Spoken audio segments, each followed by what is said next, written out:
entramos en este tiempo de dar gracias y acción de gracias. Me parece interesante, bueno, muy bueno, hacer un pequeño recorrido sobre cómo empezó todo. Y es el evangelista Lucas, el que te convido a leer en el capítulo 1, que Lucas nos deja una crónica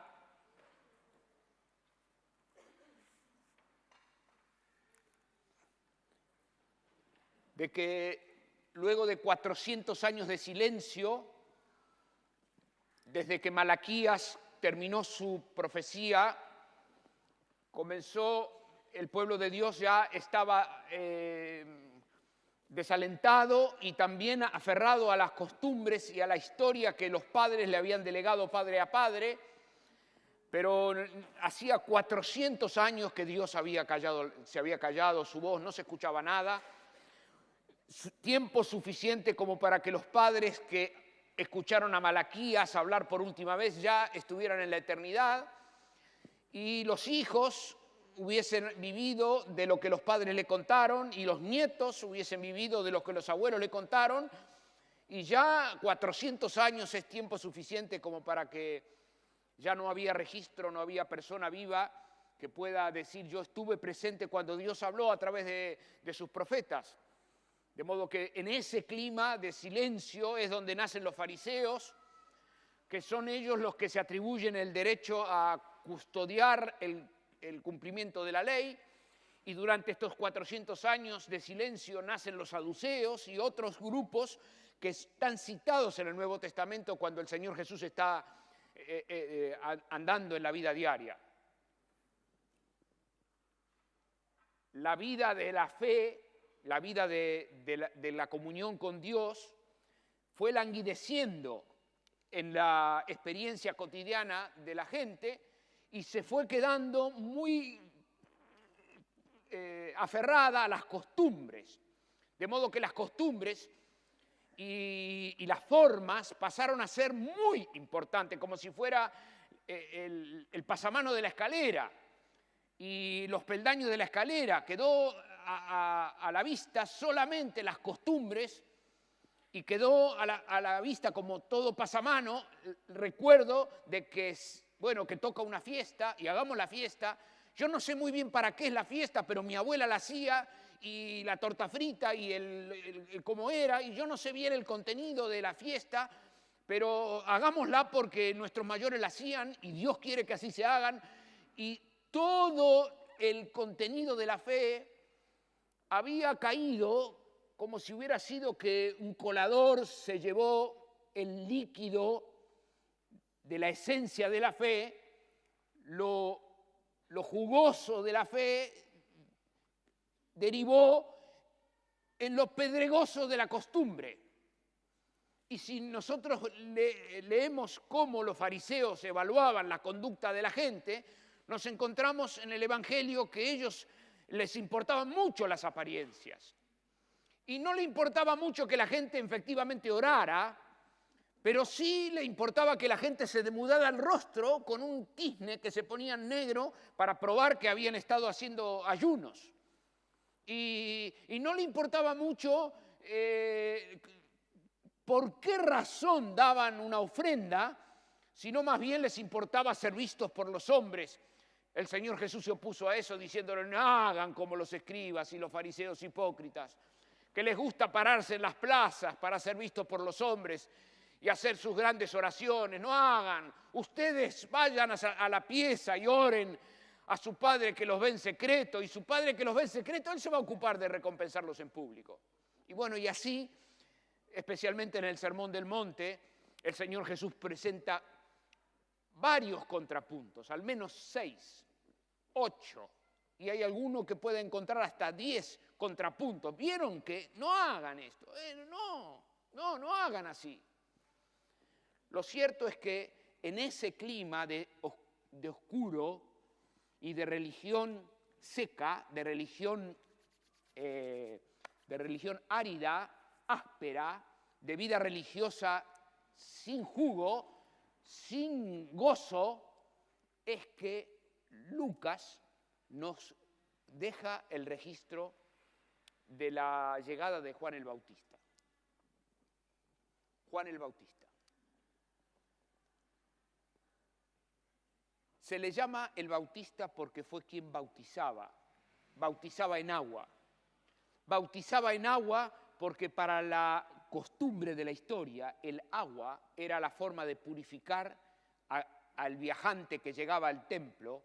El viajero que llegaba al templo se purificaba lavándose, había un ámbito de lavamiento y el agua era una señal de purificación. Y Juan el Bautista, con las herramientas que tenía en ese momento de la revelación, él lo que trajo una voz, que fue el profeta, el último profeta del Antiguo Testamento, que está reflejado por Lucas en los tiempos anteriores a la venida del Señor Jesús. Y estamos leyendo en el Evangelio, en el capítulo 3 de Lucas, donde es Juan el Bautista el que dice, versículo 4, voz que clama en el desierto, preparad el camino del Señor, enderezad las sendas. Todo valle se rellenará y se bajará todo monte y collado. Los caminos torcidos serán enderezados, los caminos ásperos allanados, y verá toda carne la salvación de Dios. Este Juan, que está trayendo un párrafo de Isaías y dice, prepárense, el reino de los cielos se ha acercado. Y la palabra que Juan el Bautista, como voz que clama en el desierto, está claramente mostrando que el pueblo de Dios está viviendo un tiempo de desierto espiritual. Hay un desierto en el corazón muy grande. Hace 400 años que Dios no habla. Entonces hace 400 años que no hay renovación espiritual, no hay gozo, hay sequedad. Y Juan está perfectamente claro que está hablando frente a gente que tiene su corazón seco y les dice, enderecen las sendas, porque el reino de los cielos se ha acercado.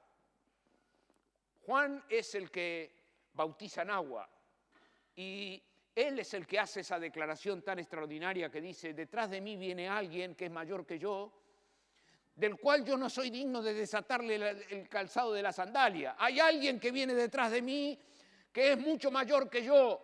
Yo les bautizo en agua, pero el que viene detrás de mí, él los va a bautizar con el Espíritu Santo y fuego.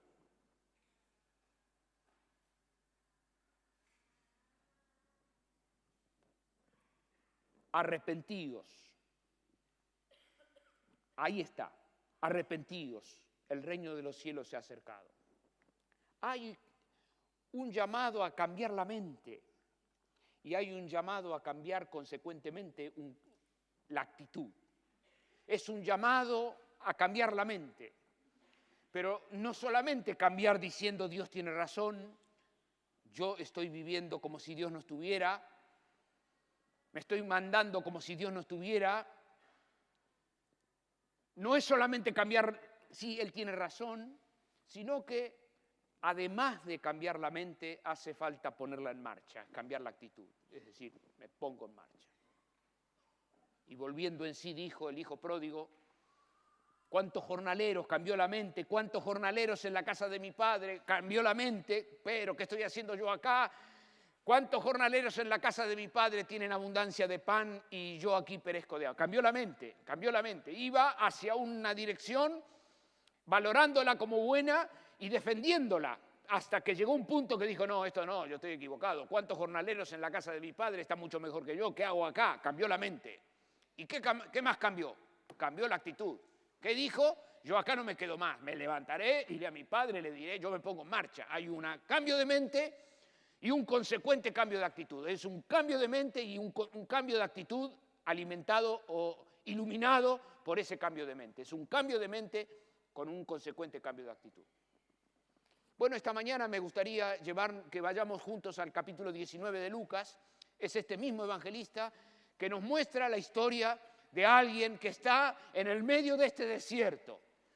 Y este es sequedad de 400 años de silencio, de vida religiosa vacía, de vida religiosa sin Dios, de vida religiosa sin jugo, sin uvas frescas en el congelador. No hay duraznos en el congelador, no hay. Y este hombre se encuentra con el Señor Jesús. Se llama Zaqueo. Es una historia archiconocida, muy conocida. Pero te quiero invitar a recorrerla con esta mirada esta mañana y que el nombre del Señor sea enaltecido aquí. Me gustaría que le diéramos una oportunidad al Espíritu Santo que está aquí presente, que anhela edificar a la iglesia y que anhela llamarnos a cada uno a un encuentro nuevo, fresco y renovado con el Señor Jesús. Y algo más, que podamos ser edificados y que podamos salir de aquí alabando al Señor, que nuestra forma de hablar y nuestra manera de meditar sea todo en loor al Señor Jesús, que podamos darle gloria al Señor a través de la forma de meditar su palabra. Y en el capítulo 19 de Lucas, dice, habiendo entrado Jesús en Jericó, iba pasando por la ciudad, y sucedió que un varón llamado Zaqueo, que era jefe de los publicanos y rico, procuraba ver quién era Jesús, pero no podía a causa de la multitud, pues era pequeño de estatura. Y corriendo delante subió a un árbol sicómoro para verle, porque había de pasar por allí. Cuando Jesús llegó a aquel lugar, mirando hacia arriba, le vio y le dijo, Zaqueo, date prisa, desciende, porque hoy es necesario que pose yo en tu casa. Entonces él descendió a prisa y le recibió gozoso. Y al ver esto todos murmuraban, diciendo que había entrado a posar en la casa de un hombre pecador. Entonces Zaqueo, puesto en pie, dijo al Señor, he aquí, Señor, la mitad de mis bienes doy a los pobres, y si en algo he defraudado a alguno, se lo devuelvo cuadruplicado. Jesús le dijo, hoy ha venido, ¿qué vino? La salvación a esta casa, por cuanto él también es hijo de Abraham, porque el Hijo del Hombre vino a buscar y a salvar lo que se había perdido. Aquí tenemos un emergente clarísimo de esta cultura que hace 400 años que no escucha la voz de Dios. Es Zaqueo, un principal entre los publicanos. Los publicanos eran gente no querida en el pueblo porque se dedicaban a recaudar los impuestos para el Imperio Romano. El pueblo de Israel estaba sometido bajo la dominación de Roma y Roma había decidido licitar, fragmentar el territorio y licitaba el territorio anualmente una determinada recaudación por zona y los publicanos entraban en esa licitación con el Imperio Romano garantizándole al emperador el dinero que pretendía por esa zona. De modo que se trataba de una mera privatización del servicio de recaudación de impuestos, sin más. Los publicanos se ocupaban luego de ir casa por casa para recuperar su inversión. Ponían el dinero al Estado romano y luego ellos iban casa por casa y recuperaban la inversión. Zaqueo era jefe de los publicanos, o sea que él tenía una organización dedicada a la recaudación de impuestos casa por casa, cobrándole a cada uno lo que cada vecino debía pagar de acuerdo a lo que Zaqueo había pagado al imperio, y una proporción y alguna ganancia que Zaqueo tendría, pues el texto se ocupa de decirnos que Zaqueo era jefe de los publicanos y dice algo más, que había trabajado exprimiendo la naranja de sus propios conciudadanos, esclavos igualmente con él en el imperio, como para hacerse rico. Cualquier similitud con situaciones de la vida práctica son mera casualidad. Cuando usted lee los diarios, cualquier similitud. Lo cierto es que Zaqueo es un emergente de esta sociedad que conoce a Dios, pero se quedó sin Dios. Lo conoce porque el abuelo le contó y tiene toda la historia y el bagaje de la historia encima. Lo conoce porque se lo refirió su abuela, su tía y su tatarabuelo, y también lo conoce porque fue al templo muchas veces. Lo conoce porque estuvo reunido, porque sabe el lenguaje, porque conoce la jerga, porque sabe de las fiestas, porque participó, porque estuvo otra vez, y porque otra vez, y porque estuvo en el velorio de tal y cual, y vio cómo se producen los velorios en el contexto religioso, y conoce, sabe, está en la cosa.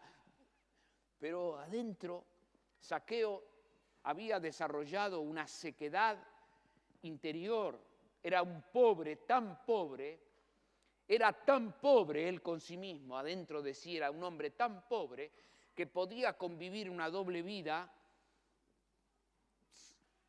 una contradicción tan grande como para decir que conoce a Dios y está expoliando, sacándole ventaja a sus propios otros semejantes que están sojuzgados igualmente que él. Los conceptos de solidaridad no están en el lenguaje de Zaqueo. El concepto de justicia no está en el lenguaje de Zaqueo. El concepto de transparencia y de verdad no están en el lenguaje de Zaqueo. Zaqueo es un fulano que pudo convivir con una doble vida y está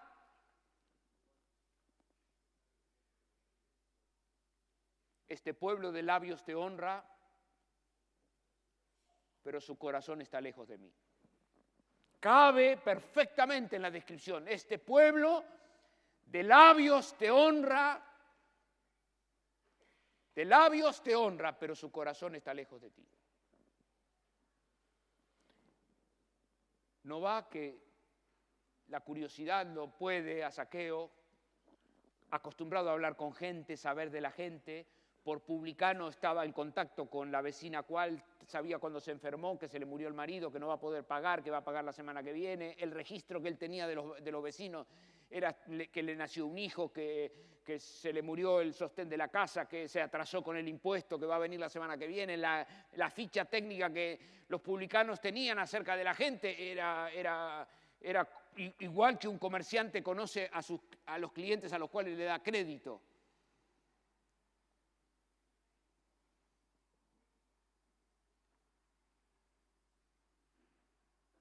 La curiosidad lo pudo. Petizo el hombre, se subió a un árbol y no va que se para el Señor Jesús. Porque él quería verlo nada más. Él estaba satisfecho con solamente decir, mirá qué flaco, qué gordo, mirá qué pelirrojo, mirá qué bien. Él quería verlo.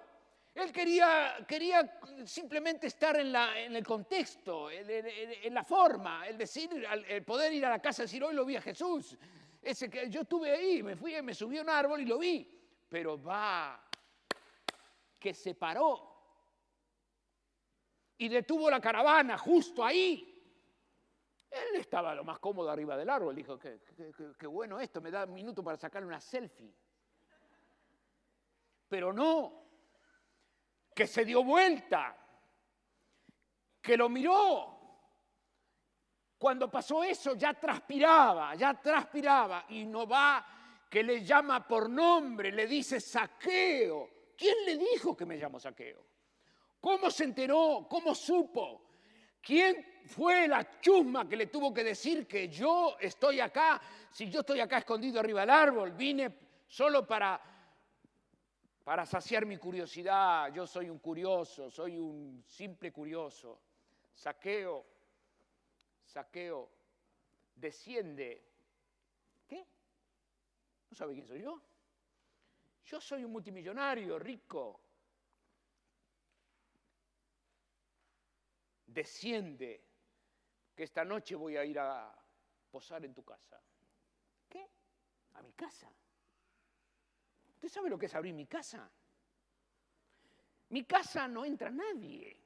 Yo no invito a nadie a comer. Y cuando alguien viene a comer a mi casa es porque es una persona que tengo una confianza, le estoy expresando una confianza.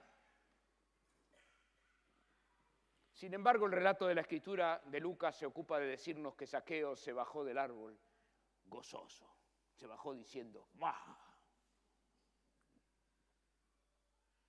Estaba frente al Rey de Reyes y al Señor de los Señores, Cristo, el Señor, que siendo en forma de Dios, no estimó el ser igual a Dios como algo con lo cual quedarse, sino que se despojó a sí mismo y tomó la forma de siervo, y estando en la condición del siervo se hizo semejante a los hombres, y ahí estaba Jesús. En él habita corporalmente toda la plenitud de la deidad. Ahí estaba el Señor Jesús, cara a cara con Zaqueo.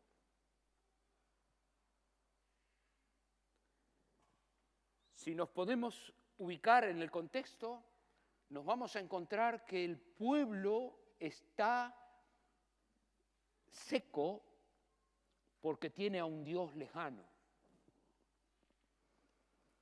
Se le hizo tan lejano luego de 400 años de silencio que su espiritualidad se secó y su corazón se quedó desnudando las piedras interiores, haciendo de la experiencia de la fe algo tedioso, aburrido, litúrgico, acostumbrado, pesado,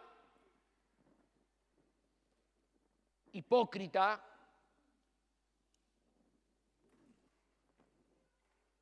Propio del barniz de una tapa que cubre cosas que adentro son otra cosa. Y en esa misma escena, en ese mismo escenario, está ahora Zaqueo frente al Señor Jesús. Y es Dios. Y es Zaqueo. Y es un judío. Y es Dios. Y es cara a cara. Y es por nombre. Y es en tu casa. Zaqueo. Hay una forma de entender la vida de Dios manteniéndolo a Dios lejos y autorizando que nuestra vida se seque, se seque, se seque, se seque, se seque, se seque, se seque. Hay otra manera de conocer al Señor que es cara a cara y en casa. Cuando el Señor Jesús llegó a la casa, evidentemente debe haber habido una comida, una cena, y en el medio de la tertulia de la cena, Lucas no entra en detalles, pero cualquier lector de la Escritura puede hacerse a la idea de que estaban cenando y el Señor Jesús conversando, vaya a saber qué tema tocaron. Lo cierto es que para Lucas le resultó importante dejarnos registro de que Zaqueo dijo, no aguanto más.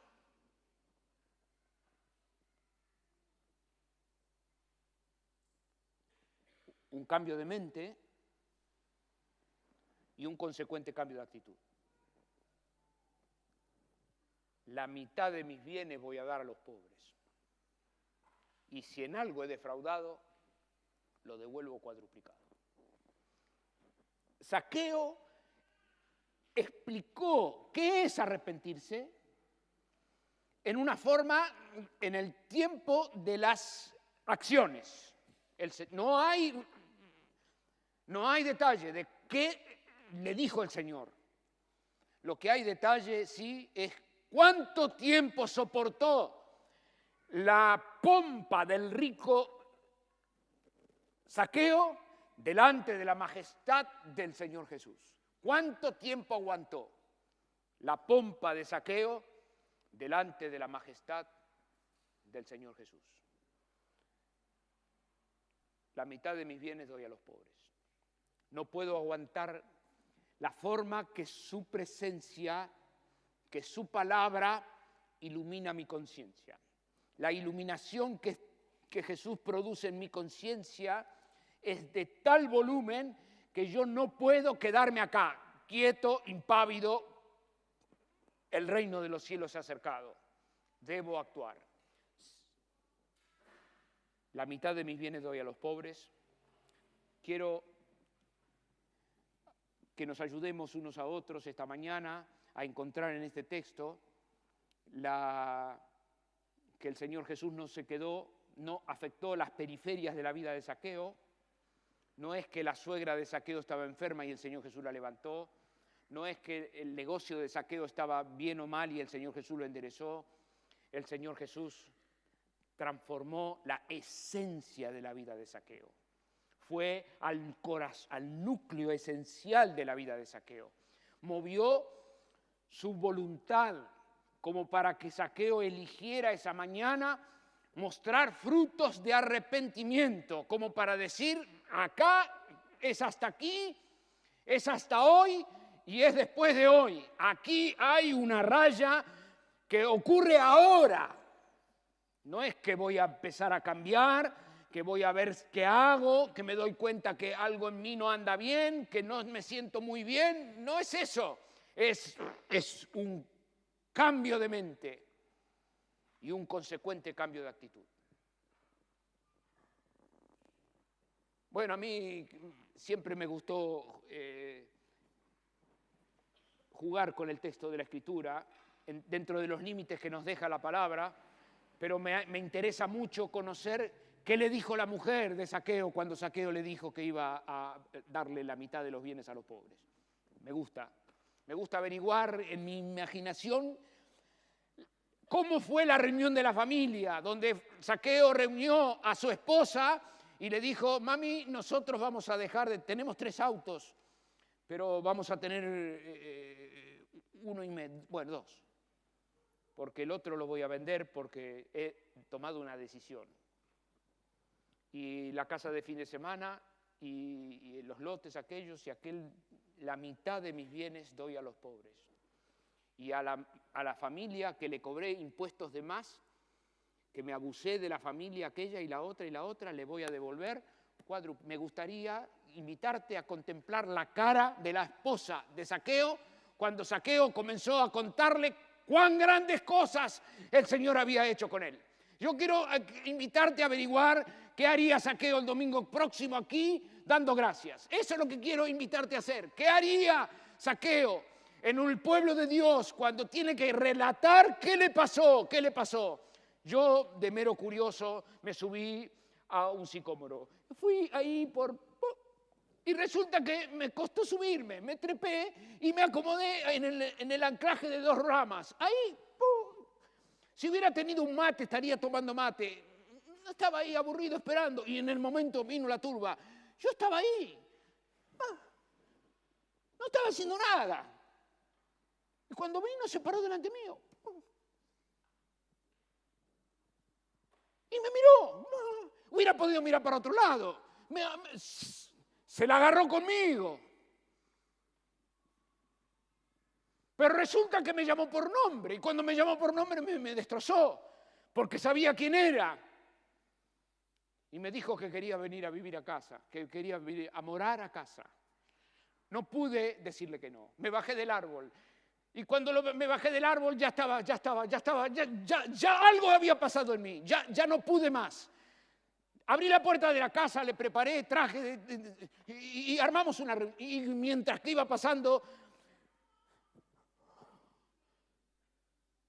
tuve que cambiar, me vi obligado, no tenía otro camino, no pude hacer otra cosa. El Espíritu de Dios vino sobre mí. No tenía otra opción. Mi opción era caer de rodillas delante de la verdad. Él tenía razón, yo estoy equivocado.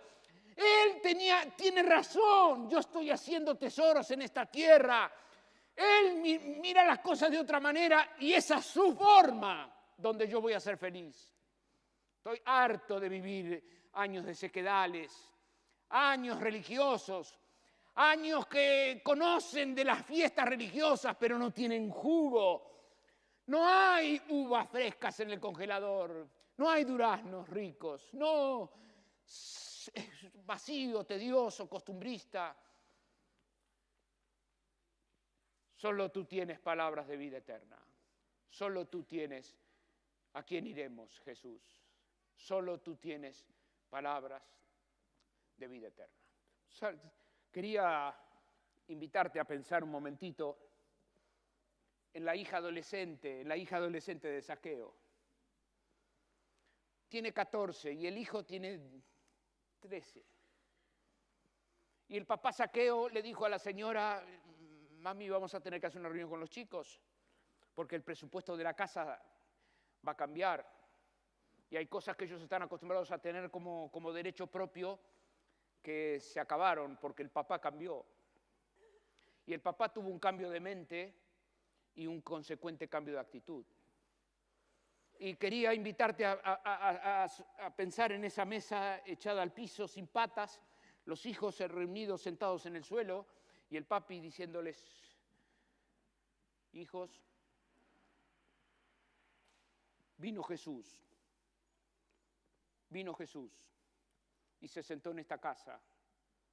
Y él acá, sentado acá, dijo: hoy ha llegado la salvación a esta casa. Es una salvación que tiene que ver con el tiempo presente. El Señor vino a salvar nuestros vínculos de familia. Él vino a salvar el vínculo de mamá y yo, lo áspero del vínculo.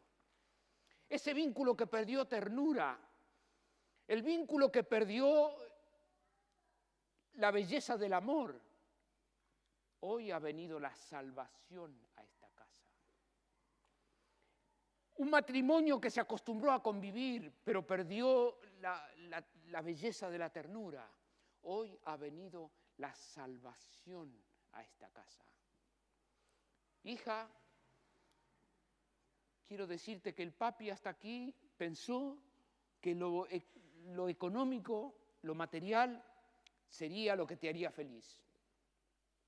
Pero vino Jesús. Y el Señor Jesús vino a esta casa. Él me llamó a mí por nombre. Y cuando estaba hablándome, me amaba. Y amándome, me mostró que la vida del hombre no consiste en la abundancia de bienes materiales que posee, sino que en la vida lo que vale es el vínculo. Que el vínculo sea un vínculo jugoso, que sea un vínculo fresco, auténtico, fundado en la verdad, que podamos mirarnos a los ojos y podamos reposar la mirada de uno en el otro y permanecer mirándonos en la inmensa paz del amor de Jesucristo. Que podamos vernos, hija, te quiero decir así, el papi quiere mirarte a los ojos y reposar sus ojos en los tuyos, y que vos puedas disfrutarme mientras me tengas vivo, mirándome simplemente a los ojos. La vida no consiste en la abundancia de bienes que el hombre posee. ¿Qué le aprovechará al hombre si granjeare todo el mundo y pierde el vínculo? ¿De qué le aprovecha al hombre si se gana todo el mundo, y se queda en el sequedal del desierto más abierto, solo, incomprendido, con vínculos ásperos, distanciado de uno por una cosa, distanciado de otro por otra cosa, porque solamente el amor cubre multitud de faltas? El amor es el vínculo perfecto. Nadie pasa el filtro de una mirada aguda, nadie. Pasará el filtro un día, 2 días, a los 15 días, a los 20 días, a los 30 días, a los 4 años, a los 5 años, ufa. Y el hijo de Zaqueo le dijo: papi, ¿qué hiciste? ¿Qué?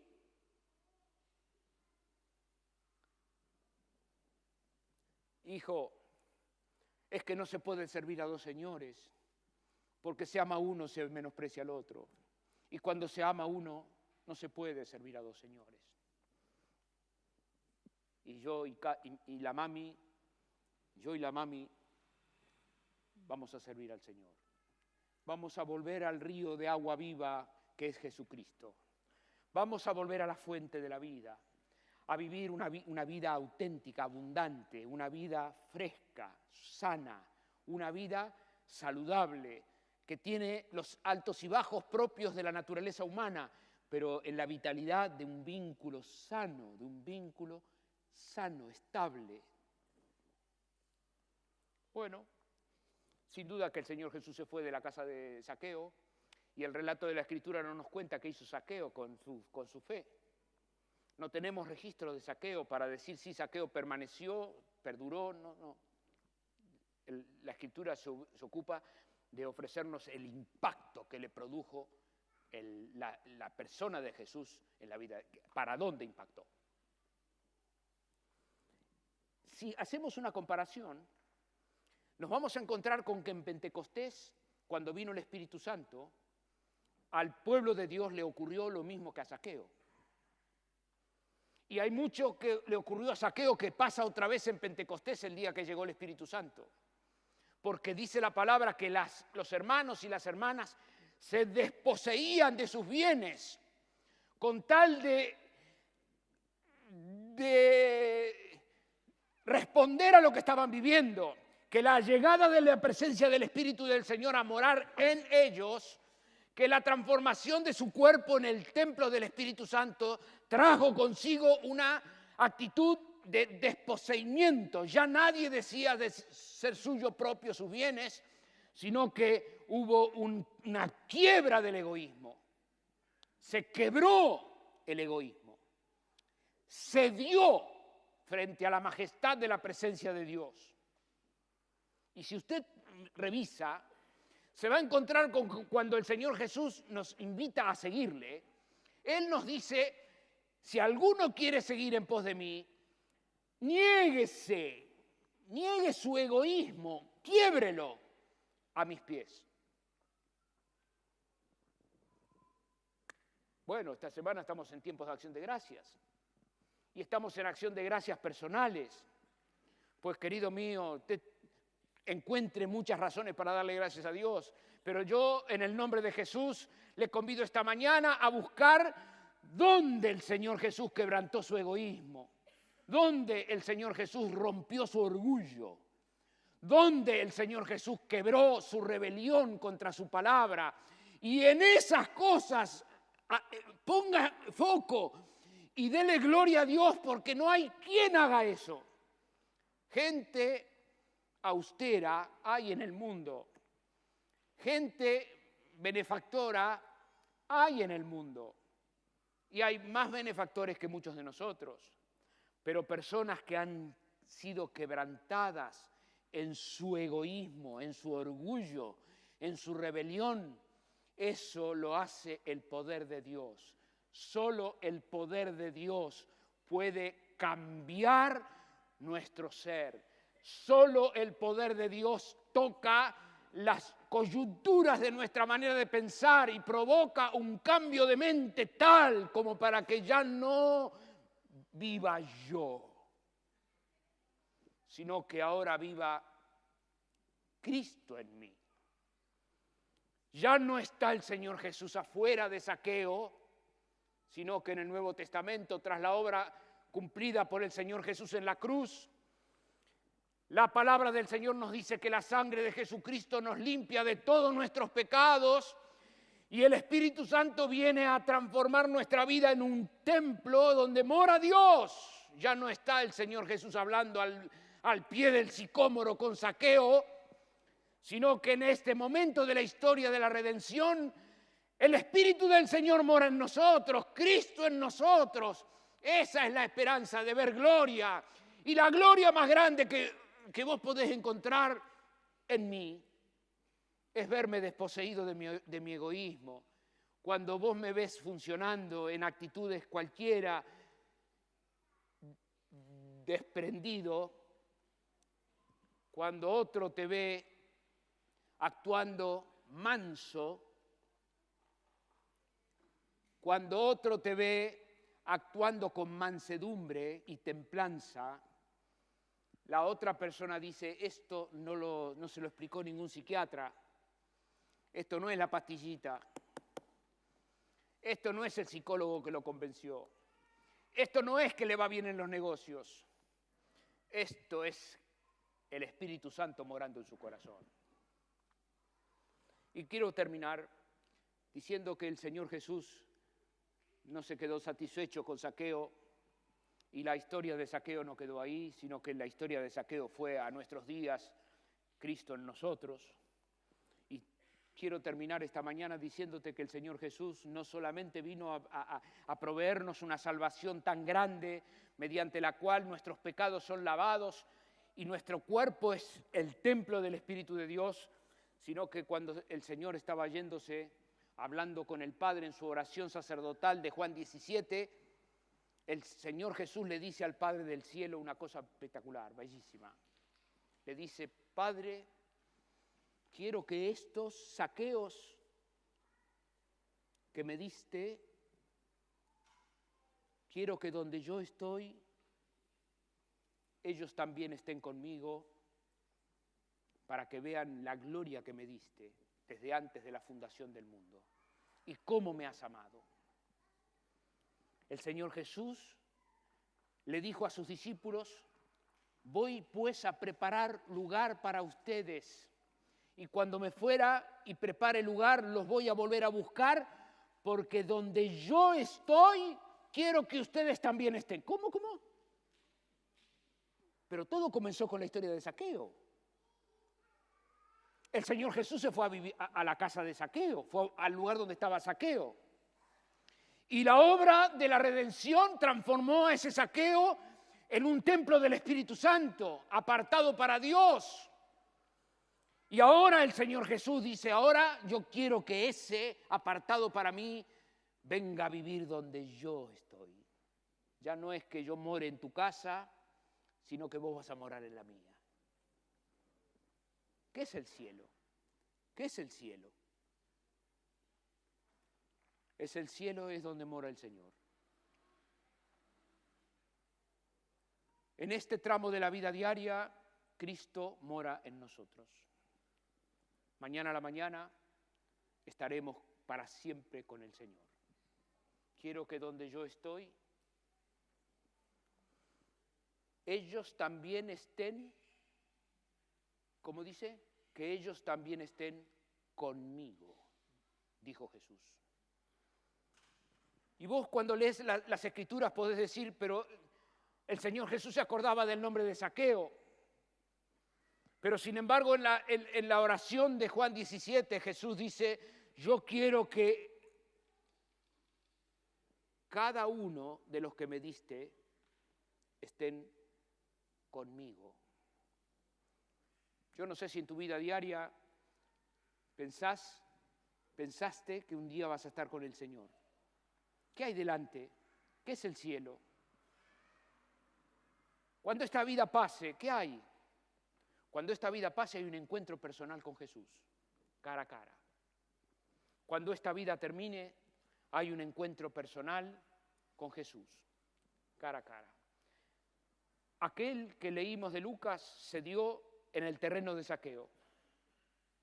Este que viene se da en el terreno del Señor Jesús. Vamos a ver al Señor, a estar para siempre con Él.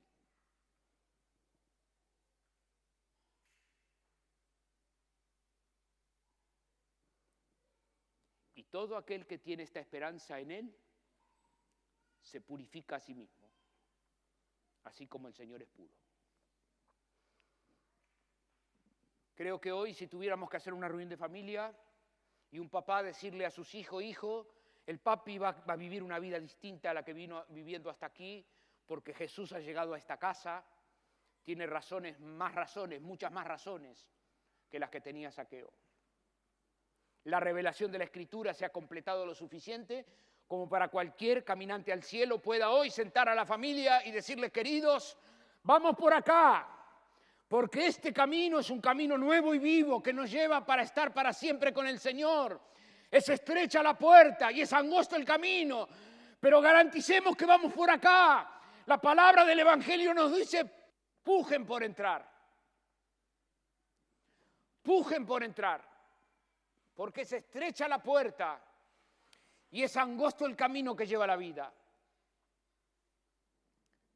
Pujen.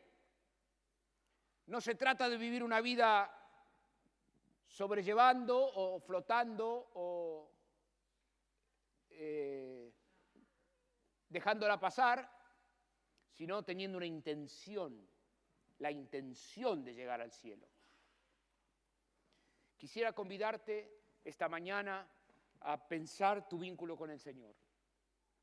Y me gustaría invitarte esta mañana a refrescar tu relación con Él, a decirle como si fuera la primera vez: Señor Jesús, yo quiero que vivas en mí, que vivas fresco en mí, y que el poder de tu presencia en mi vida me conceda el rehacer, reformular todo otro vínculo, con tal de conocerte y el poder de tu resurrección, y